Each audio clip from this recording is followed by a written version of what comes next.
Hello students, this is Vivek Kumar Karade from government model school Khirsato Parasia. इस video lecture में हम अध्याय 5 चुंबकत्व एवं द्रव्य की प्रश्न बैंक को हल करने वाले हैं। आइए इसे स्टार्ट करते हैं।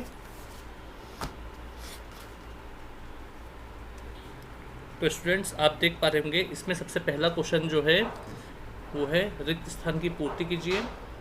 तो रिक्त स्थान की पूर्ति कीजिए में फर्स्ट क्वेश्चन जो है हमारा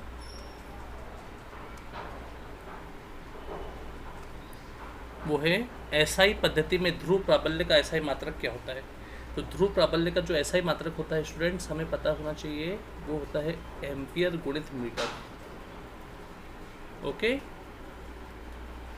रिक्त स्थान में दूसरा जो क्वेश्चन है वो है 1 न्यूटन बटे एम्पियर इंटू मीटर। एक्चुअल में 1 न्यूटन बटे 1 एम्पियर इंटू मीटर भी लिखा जा सकता है इसे।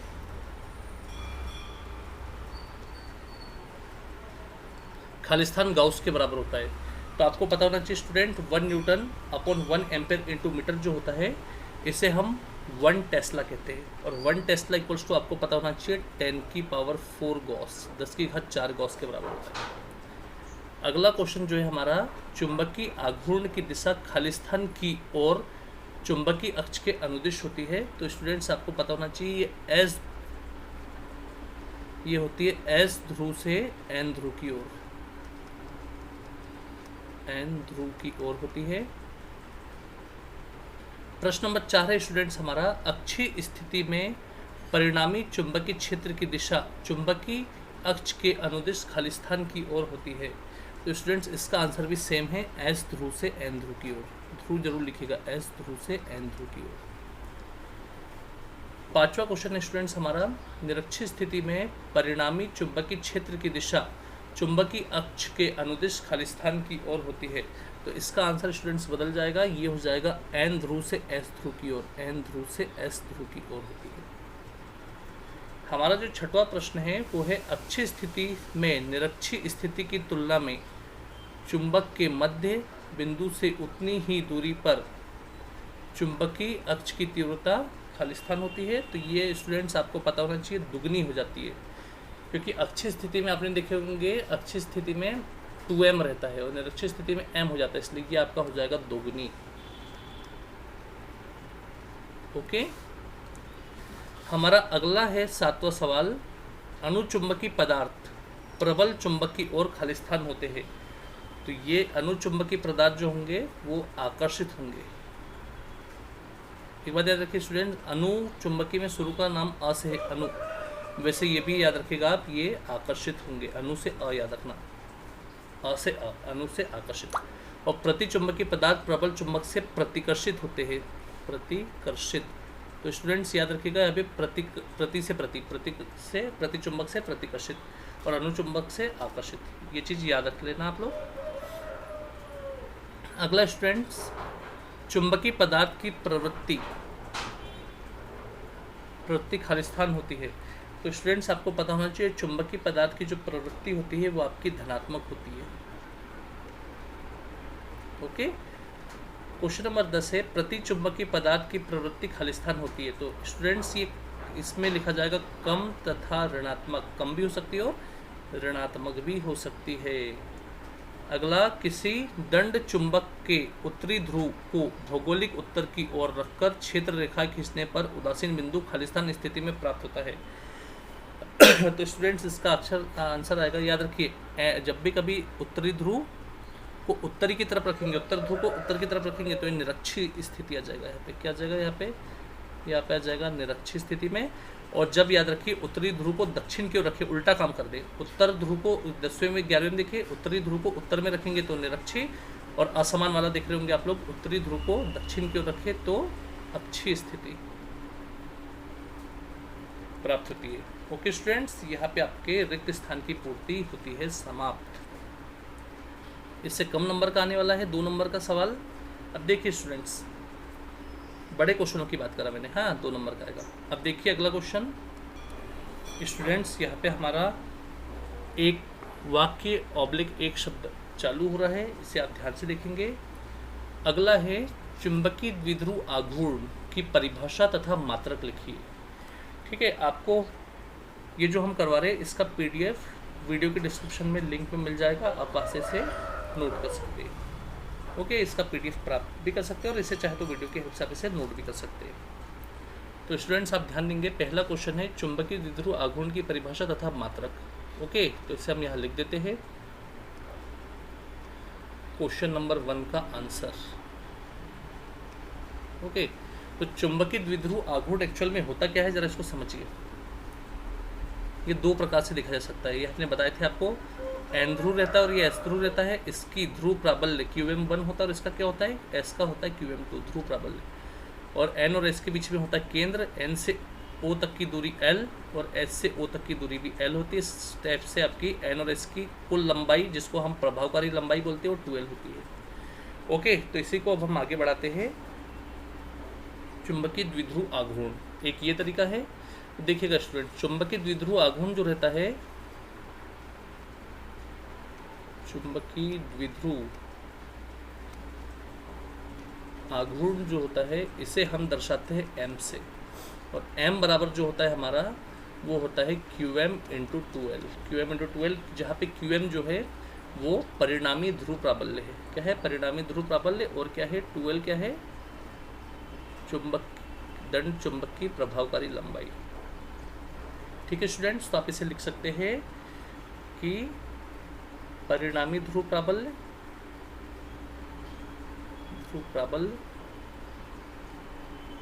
व चुंबक की प्रभावकारी लंबाई, चुंबक की प्रभावकारी लंबाई का गुणनफल चुंबकीय द्विध्रुव आघूर्ण कहलाता है। चुंबकीय द्विध्रुव आघूर्ण कहलाता है, ये आपको बनना चाहिए स्टूडेंट। अब रही बात SI मात्रक की, है ना, देखिए क्वेश्चन में लिखा भी इसका SI मात्रक लिखिए, तो हम SI मात्रक लिख देते हैं इसका। तो इसका जो SI मात्रक होगा, देखिए m equals to QM into 2L। अब देखिए QM ध्रुव प्राबल्य का SI मात्रक हमने अभी थोड़ी देर पहले देखे, आपको याद होगा तो हमने खाली स्थान में देखे थे। ध्रुव प्राबल्य का SI मात्रक देख लीजिए, फिर से स्लाइड आपके लिए लगवाते रहे। ध्रुव प्राबल्य का SI मात्रक आपको दिख रहा होगा एम्पियर इंटू मीटर, तो हम वही काम यहाँ पे कर रहे हैं। ध्रुव प्राबल्य का SI मात्रक होगा एम्पियर इंटू मीटर, और लंबाई दुगनी होगी तब भी मीटर, तो इसका जो SI मात्रक होगा एम्पियर इंटू मीटर, मीटर हो जाएगा मीटर स्क्वायर स्टूडेंट्स। ओके, आप इसे ध्यान रखिए। हमारा जो अगला सवाल है स्टूडेंट्स वो ये है,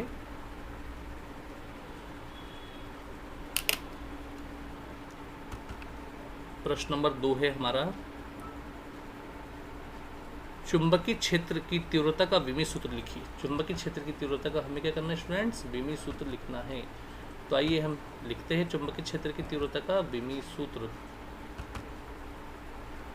तो देखिए स्टूडेंट्स, चुंबकीय क्षेत्र की तीव्रता का जो विमी सूत्र होगा उसे B से दर्शाते हैं। तो क्या होगा, क्वेश्चन नंबर 2 का आंसर F इक्वल्स टू, आपने पढ़े होंगे जब Q चार्ज का आवेश V वेग के साथ चुंबकीय क्षेत्र B में जाता है तो उस पर लगने वाला चुंबकीय बल F बराबर QV भी होता है। तो स्टूडेंट्स यहाँ पे हमें B इक्वल्स टू देना पड़ेगा F के अपोन में QV। Okay, B equals to F के अपोन में क्या लेना पड़ेगा, QV। अब हमें B का विमी सूत्र बताना है, तो B इक्वल्स टू बल का होता है न्यूटन, और इसका जो विमी सूत्र होता है वो होता है m1 L1 T-2। आवेश का तो हमने चैप्टर 1 में ही पढ़ा था, AT होता है, और वेग का होता है मीटर बटे सेकंड, मीटर का L, सेकंड का T। T से T हो गया आपका कैंसिल, L से L हो गया आपका कैंसिल। तो ये जो हो जाएगा आपका वो हो जाएगा m1, L दिया नहीं है इसलिए L0, T-2 है, और A1 ऊपर जाके A-1 होगा। ओके स्टूडेंट्स, ये आपका दूसरा सवाल होता है हल। प्रश्न नंबर 3 है, चुंबकीय क्षेत्र रेखाओं के 2 गुण लिखिए। तो चुंबकीय क्षेत्र रेखाओं के 2 गुण देखिए स्टूडेंट्स, थर्ड क्वेश्चन, चुंबकीय क्षेत्र रेखा है, आपको पता है इसके 2 गुण, ये आपने छोटी क्लास में पढ़े कि चुंबकीय क्षेत्र रेखा N ध्रुव से प्रारंभ होती है। कहाँ प्रारंभ होती है, देखिए N ध्रुव से, है ना स्टूडेंट्स। चुंबकीय क्षेत्र रेखा N ध्रुव से प्रारंभ होती है, आपको पता होना चाहिए। और S पर नंबर 2 जो गुण है वो लेंगे हम कि S ध्रुव पर समाप्त होती है, N ध्रुव से प्रारंभ तथा S ध्रुव पे समाप्त। ओके, आपको ये बनना चाहिए। तो इसके गुण जो होंगे चुंबकीय ध्रुव रेखाओं के, बल रेखाओं के, ये होगा पहला गुण कि ये रेखाएं एन ध्रुव से चालू होती है या प्रारंभ होती है। ये रेखाएं एन ध्रुव से प्रारंभ होती है। नंबर 2, ये रेखाएं एस ध्रुव पर समाप्त होती है। ये रेखाएं एस ध्रुव पर समाप्त होती है। तीसरा 2 बोला, फिर भी हम और ज़्यादा बता देते हैं आपको, ये काल्पनिक रेखाएं होती है। ये रेखाएं काल्पनिक होती है और ये कभी प्रतिच्छेद नहीं करती। ये रेखाएं कभी भी प्रतिच्छेद नहीं करती। ये रेखाएं कभी प्रतिच्छेद नहीं करती। ओके, ये आपको बनना चाहिए स्टूडेंट्स। अब हम हमारे अगले प्रश्न पे वापस आ रहे हैं। हमारा अगला प्रश्न नंबर 4 स्टूडेंट्स, हमारा जो 5वां सवाल है वो इस प्रकार है, आप देख पा रहे होंगे। चौथा सवाल, किसी परिनालिका में एक कुंडली लपटी हुई है जिसके सिरों पर धारा की दिशा वामावर्त है। तो वह कौन सा ध्रुव बनेगा? ये देखिए स्टूडेंट्स, क्वेश्चन इस प्रकार है।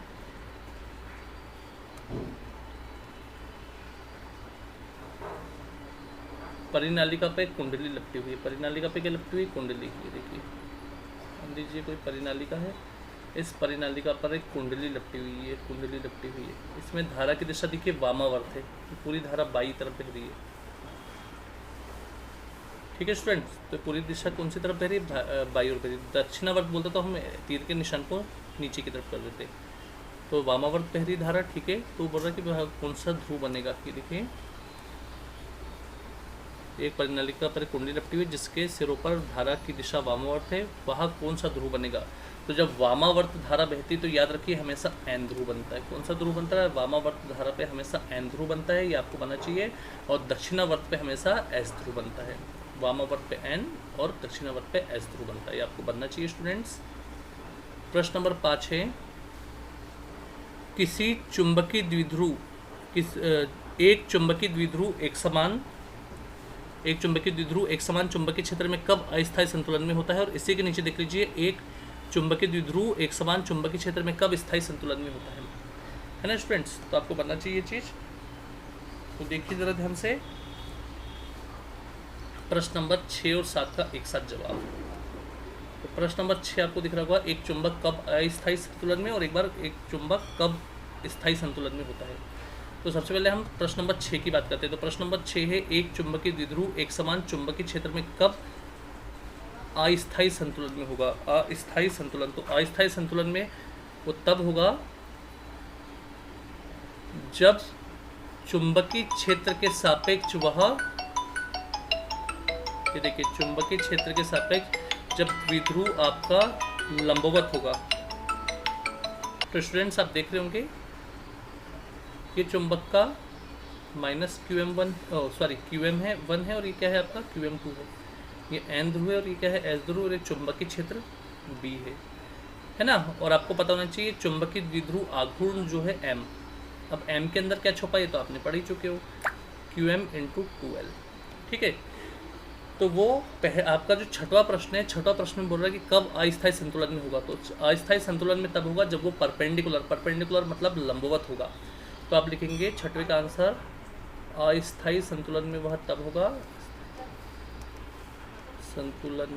होगा जब चुंबकीय द्विध्रुव आघूर्ण लंबवत होगा चुंबकीय क्षेत्र के। और प्रश्न नंबर 7 आपको दिखना चाहिए। प्रश्न नंबर 7 बिल्कुल सेम यही है कि वह स्थायी संतुलन में कब होगा। सेम है, चुंबकीय द्विध्रुव स्थायी संतुलन में कब होगा। तो इसके लिए इसका जो जवाब है ये वही है, स्थायी संतुलन के लिए चुंबकीय द्विध्रुव आघूर्ण जो है वो लंबवत हो चुंबकीय क्षेत्र के। मतलब ये देखिए, चुंबकीय क्षेत्र है, चुंबकीय क्षेत्र भी, इसके सापेक्ष जो चुंबक है आपका वो पैरेलल मतलब समांतर हो। तो अस्थायी संतुलन के लिए लंबवत और स्थायी संतुलन के लिए समांतर, ये आपको लिखना चाहिए स्टूडेंट्स। हमारा प्रश्न नंबर 8 जो है आप देख पा रहे होंगे, एक दंड चुंबक के दोनों ध्रुवों के बीच एक दंड चुंबक के दोनों ध्रुवों के एक दंड चुंबक के दोनों ध्रुवों के बराबर दूरी पर स्थित किसी बिंदु पर चुंबकीय क्षेत्र की तीव्रता कितनी होगी, है ना स्टूडेंट्स। चुंबक के दोनों ध्रुवों से बराबर दूरी पर, ये देखिए चुंबक के दोनों ध्रुवों से बराबर दूरी पर किसी बिंदु पर चुंबकीय क्षेत्र की तीव्रता कितनी होगी। तो स्टूडेंट्स इतना तो आपको समझना चाहिए कि आपसे निरक्षीय स्थिति की बात कर रहा है, क्योंकि चुंबक के दोनों ध्रुव आपने देखे होंगे। क्वेश्चन नंबर 7, चुंबक के दोनों ध्रुव देखिए, यह है चुंबक का एन ध्रुव और ये क्या है चुंबक का एस ध्रुव, इससे बराबर दूरी, ये देखिए बराबर दूरी ओ पे चुंबकीय क्षेत्र कितना होगा इस बिंदु पर। तो स्टूडेंट ये निरक्षीय स्थिति, और निरक्षीय स्थिति का जो सूत्र होता है वो बी बराबर होता है μ0/4 एम के अपॉन में R square plus L square की पावर 3/2, ये भी सही है। और b बराबर, जब आप R square very very greater than L square दिखाओगे, मतलब आर का स्क्वायर बहुत बड़ा हो जाएगा एल के स्क्वायर से, तो एल का स्क्वायर ऑलरेडी यहाँ पे 0 हो जाएगा। आप ये भी लिख सकते हो b बराबर μ0/4 एम बटे आर की घात 2 की घात 3/2, 2 से 2 कटेगा, और b बराबर आ जाएगा μ0/4 एम बटे आर की घात 3। तो स्टूडेंट्स आपका ये जवाब भी सही है और ये वाला जवाब भी सही है, और 1 नंबर का, इसलिए आप जो लिखेंगे आपको सही मिलेगा इसमें।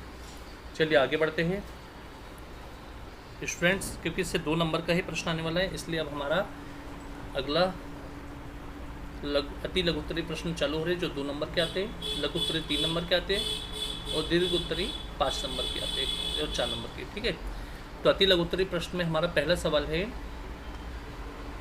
चुंबकत्व के अंतर्गत कूलाम के व्युत्क्रम वर्ग का नियम लिखिए और इसकी सहायता से एकांक ध्रुव को परिभाषित कीजिए। ठीक है, इसकी सहायता से क्या करना है हमें, एकांक ध्रुव को परिभाषित कर देते हैं हम। तो सबसे पहले फर्स्ट क्वेश्चन का आंसर देखिए आप सभी, कूलाम का व्युत्क्रम वर्ग का नियम चुंबकत्व के लिए, है ना। तो देखिए स्टूडेंट्स, ये कोई छड़ या दंड चुंबक है, ये एन ध्रुव है, ये एस ध्रुव है, इसका केंद्र है O, इसका जो ध्रुव प्राबल्य QM1 है और इसका ध्रुव प्राबल्य क्या है QM2 है, N से OL, O से SL, तो इस टाइप से इसकी प्रभावकारी लंबाई जो होगी वो 2L होगी, जिसको हम R बोल सकते हैं। क्या बोल सकते हैं, R। तो सबसे पहले हम ये बोलेंगे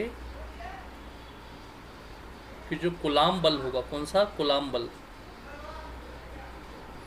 कूलाम बल F नंबर 1 ध्रुव प्राबल्य के गुणनफल के समानुपाती होता है। ध्रुव प्राबल्य के गुणनफल के समानुपाती होता है।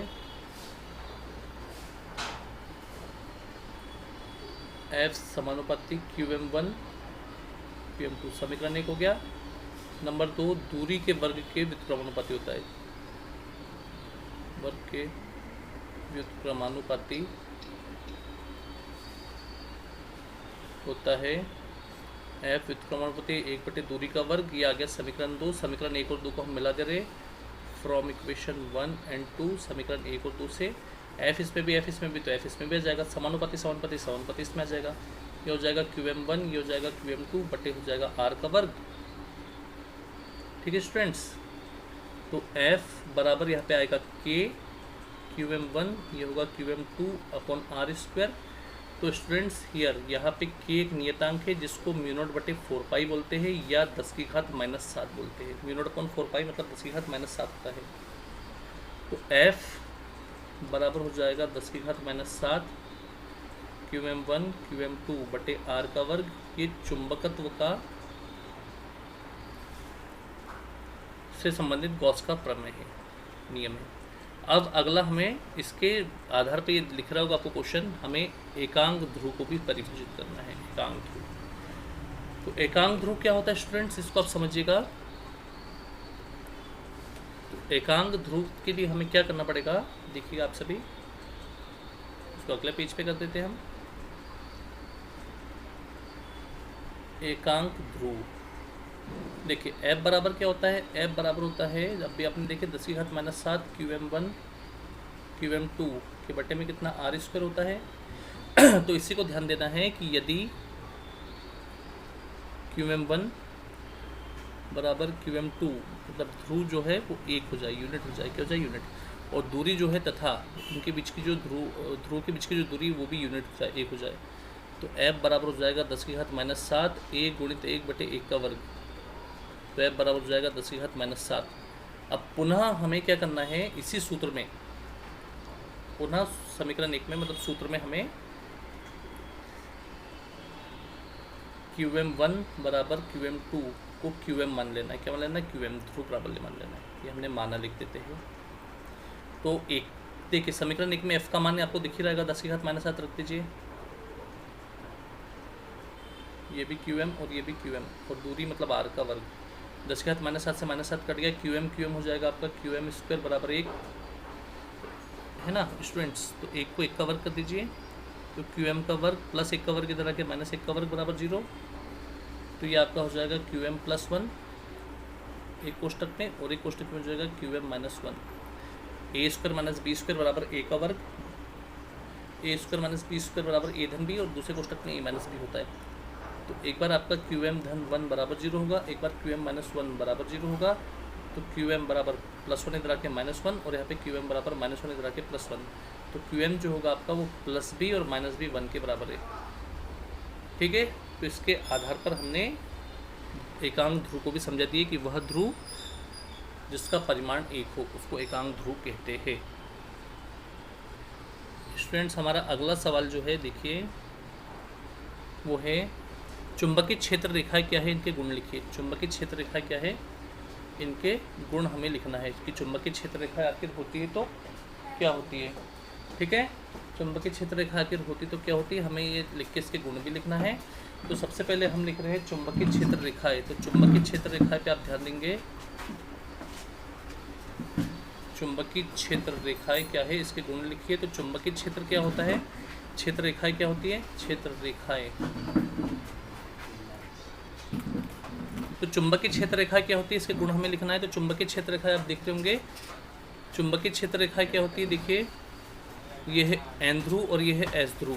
तो वे सभी रेखाएं जो N से प्रारंभ होकर S पे समाप्त होती है, वे सभी रेखाएं जो N ध्रुव से प्रारंभ होकर कहाँ खत्म होती है, S ध्रुव पर समाप्त हो। वे सभी रेखाएं जो N ध्रुव से प्रारंभ होकर S ध्रुव पर समाप्त हो, उन रेखाओं को हम चुंबकीय क्षेत्र रेखाएं कहते हैं। ठीक है, अब हमें लिखने हैं इनके गुण। तो आपने सुने होंगे, वे रेखाएं जो N ध्रुव से प्रारंभ होकर S ध्रुव पर समाप्त होती है, वे सभी रेखाएं जो N ध्रुव से प्रारंभ होकर S ध्रुव पर समाप्त होती है ना। यह N ध्रुव तथा S ध्रुव के कारण बनी हुई जो काल्पनिक रेखा है, उन्हीं काल्पनिक रेखाओं को हम चुंबकीय क्षेत्र रेखाएं कहते हैं। अब रही बात चुंबकीय क्षेत्र रेखाओं के गुण की, तो इसके जो गुण होते हैं ये आपको लिखवा दिए गए हैं। इसका गुण पहला यही होता है कि ये रेखाएं N ध्रुव से प्रारंभ होती है, N ध्रुव से प्रारंभ होती है। दूसरा गुण भी आपको लिखा दिया गया है कि ये रेखाएं S ध्रुव पर समाप्त होती है, ये रेखा S ध्रुव पर समाप्त होती है। तीसरा जो गुण है इसका, ये काल्पनिक रेखाएं होती है, रेखाएं होती है। और चौथा जो गुण है वो है ये रेखाएं कभी भी प्रतिच्छेद नहीं करती, ये रेखाएं कभी भी प्रतिच्छेद नहीं करती। ठीक है, यहाँ पे आपके 2 क्वेश्चन होते हैं, यहाँ पे आपके समाप्त। तीसरा जो सवाल है, एक समान चुंबकीय क्षेत्र में कार्य करने वाले बल युग्म के आघूर्ण का व्यंजक निगमित कीजिए। ठीक है, तो इसे हम देख रहे हैं, जरा इसे ध्यान से देखिए आप सभी। तो अब हम चुंबकीय द्विध्रुव पर बल आघूर्ण का सूत्र निगमित कर रहे हैं। तो आप जरा इसे ध्यान से देखिए, ये है हमारा प्रश्न नंबर 3। ये देखिए, ये है एक समान चुंबकीय क्षेत्र, एक समान चुंबकीय क्षेत्र में हमने छड़ या दंड चुंबक को रखा। इसके 2 ध्रुव N तथा S है। एक का ध्रुव प्राबल्य QM1 है और एक का ध्रुव प्राबल्य है QM2। इसकी प्रभावकारी लंबाई है 2L, और है ना, ये चुंबकीय क्षेत्र B के साथ थीटा कोण बनाकर रखी गई है। कैसे रखी गई, चुंबकीय क्षेत्र B के साथ थीटा कोण बनाकर इसे रखा गया है। तो आपको पता होगा, इसका वर्णन तो आप लिख ही देंगे कि दिए गए चित्र में NS एक दंड चुंबक है जिसका ध्रुव प्राबल्य QM1 QM2 है तथा इसकी प्रभावकारी लंबाई जो है वो 2L है। ये आपको बनना चाहिए। इसे एक समान चुंबकीय क्षेत्र B में रखा गया है। ठीक है, अब आपको ये देखना होगा कि इसमें हमें जो बल आघूर्ण होता है, बल आघूर्ण जिसको हम टॉर्क बोलते हैं, टाउ, उसका सूत्र जो होता है वो होता है बल गुणित लंबवत दूरी, बल गुणित लंबवत दूरी। तो टाउ रहेगा चलेगा, बल की जगह एफ आएगा और लंबवत दूरी यहाँ पे गायब है, जिसके लिए हम लंबवत दूरी यहाँ पे बना रहे हैं। इस लंबवत दूरी को हमने पी का नाम दिया, तो ये एस पी हो जाएगा, लंबवत दूरी हो जाएगी आपकी एस पी। ठीक है।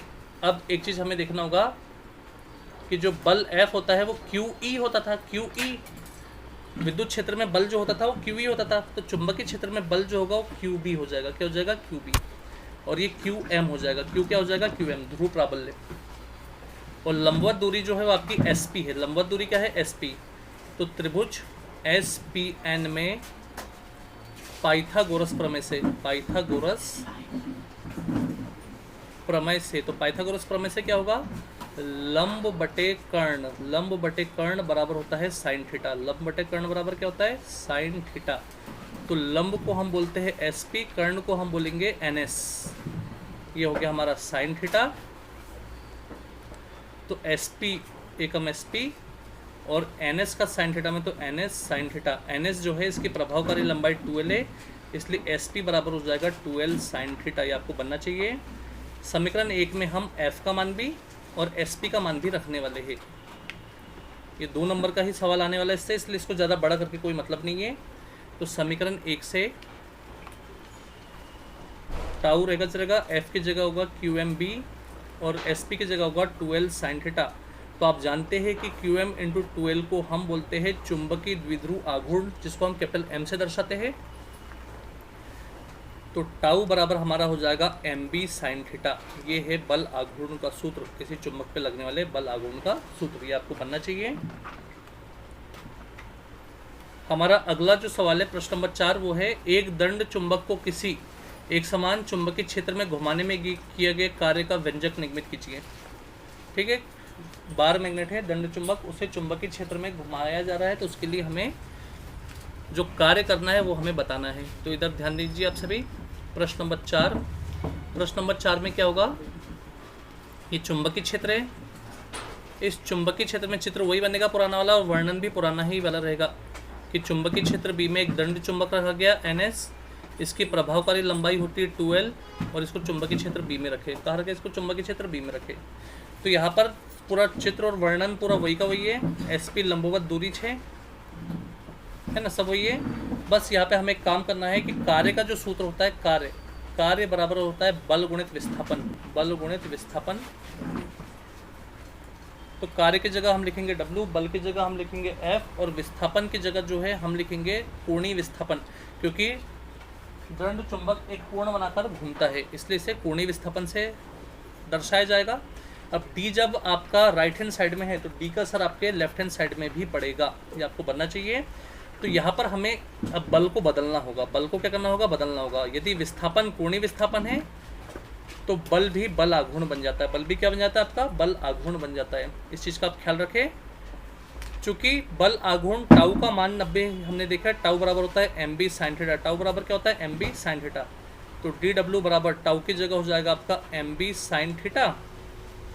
अब दोनों ओर अवकलन है, तो अवकलन को हटाने के लिए हमें इंटीग्रेशन मतलब समाकलन करना होता है। तो समाकलन करने पर हम पाएंगे कि समाकलन डी डब्ल्यू बराबर समाकलन एम बी साइन थीटा। ठीक है, तो देखिए अवकलन से समाकलन कट गया, बचेगा डब्ल्यू, एम बी आ जाएगा बाहर, अंदर बचेगा साइन थीटा डी थीटा। तो चलिए समाकलन कर देते हैं। साइन थीटा का जो समाकलन होता है वो होता है minus cos theta. Sine theta का समाकलन क्या होता है? माइनस कॉस थीटा होता है, इसलिए एम बी साइन का हो जाएगा माइनस कॉस थीटा। और देखिए थीटा बदल रहा है, इसलिए थीटा को बदलना पड़ेगा। लोअर लिमिट मतलब निम्न सीमा में हमें 0 रखना पड़ेगा और उच्च सीमा में हमें रखना पड़ेगा थीटा। तो 0 अंश और ये थीटा अंश। तो इस टाइप से अब माइनस को हम बाहर निकालेंगे, तो W बराबर हो जाएगा माइनस एम बी। एक बार कॉस थीटा की जगह हायर लिमिट मतलब उच्च सीमा रखना पड़ेगा जो थीटा होगी, और माइनस लोअर लिमिट मतलब निम्न सीमा रखना पड़ेगा जो 0 होगा। कॉस 0 का मान सदैव 1 होता है, इसलिए W बराबर होगा minus M B cos theta minus 1। Minus को अंदर भेजा जाएगा तो W बराबर हो जाएगा M B minus minus plus 1। Minus cos theta. तो W बराबर हो गया हमारा MB 1 माइनस कॉस थीटा। ये है आपके चुंबकीय द्विध्रुव को घुमाने में किए गए कार्य का सूत्र। अब हमारे दो बिल्कुल छोटे से क्वेश्चन बचे हैं जिसे हम थ्योरेटिकली आपको समझाते रहे, आप इसे लिख लीजिएगा कॉपी में। अगला है हमारा प्रश्न नंबर 5। अणुचुंबकी तथा प्रतिचुंबकी, अणुचुंबकी को डायमैग्नेटिक कहते हैं और प्रतिचुंबकी को पैरामैग्नेट कहते हैं और लोह चुंबकी को फेरोमैग्नेट कहते हैं। तो इसके हमें दो उदाहरण देने हैं। हमें इसे क्या करना है, हमें इसके दो उदाहरण देने हैं। ये चीज़ आपको बनना चाहिए, ठीक है। अणुचुंबकी, प्रतिचुंबकी तथा लोह चुंबकी पदार्थों के दो उदाहरण आपको देना है। देखिए प्रश्न नंबर 5 जो आपको दिख रहा है उसमें है अणुचुंबकी, प्रतिचुंबकी तथा लोह चुंबकी पदार्थों के दो उदाहरण देना है। तो देख लीजिए आप सभी। तो सबसे पहले अणुचुंबकी की बात कर रहे हैं। कौन सा है क्वेश्चन नंबर? ये आपका प्रश्न नंबर है 5। तो अणुचुंबकी पदार्थ, मैं शॉर्ट में लिख रहा हूँ, चुंबकी पदार्थ, प्रतिचुंबक और लोह चुंबकी पदार्थ, ठीक है। इसमें अंतर लिख रहे हैं। तो अणुचुंबकी पदार्थ का जो उदाहरण है वो है कॉपर और silver. Copper, silver, bismuth, zinc जो हो सकता है। प्रतिचुंबकी के जो उदाहरण है, प्रतिचुंबकी पदार्थ के जो उदाहरण है वो है एल्यूमिनियम और सोडियम। एल्यूमिनियम और सोडियम। और लोह चुंबकी पदार्थ के जो उदाहरण है वो है आयरन और निकिल, लोहा और निकिल, और दूसरा निकल। यहाँ पे आपका सवाल होता है समाप्त। और आपको सिर्फ 2 ही नंबर का आने वाला है इस चैप्टर से, इसलिए इस क्वेश्चन, इसमें बड़े क्वेश्चन को आप तैयार ना करें, सिर्फ उसके सूत्र पढ़े। लास्ट हमारा जो सवाल है वो है लोहा तथा फौलाद में तुलना करना है। लोहे तथा फौलाद में क्या करना है? तुलना करना है। तो क्या होगा लोहा और क्या होगा फौलाद, कोई बता सकता है? तो जो हमारा अगला सवाल है और लास्ट सवाल है इस चैप्टर का वो है लोहा और शायद इस्पात है। मतलब इस्पात है, इसको मतलब इस्पात भी बोलते हैं और फौलाद भी बोलते हैं, है ना। तो मैं यहाँ पे इस्पात लिखा, इसलिए इस्पात लिख देता हूँ मैं यहाँ पे। तो इसका पहला अंतर है कि इसका चुंबकत्व लंबे समय तक होता है। लोहे का चुंबकत्व क्या होता है? चुंबकत्व लंबे समय तक होता है। चुंबकत्व लंबे समय तक होता है। इसका चुंबकत्व कम समय तक होता है। चुंबकत्व कम समय तक होता है, कम समय तक होता है। लोहा आपको पता है, लोहा पेवर होता है, मतलब यह शुद्ध होता है। और इस्पात में अशुद्धि मिलाई जाती है, मतलब इम्प्योरिटीज मिलाई जाती है। यह शुद्ध होता है, यह शुद्ध होता है, यह अशुद्धि से बनता है। किससे बनता है? अशुद्धि से बनता है, ठीक है। ये आपको बनना चाहिए।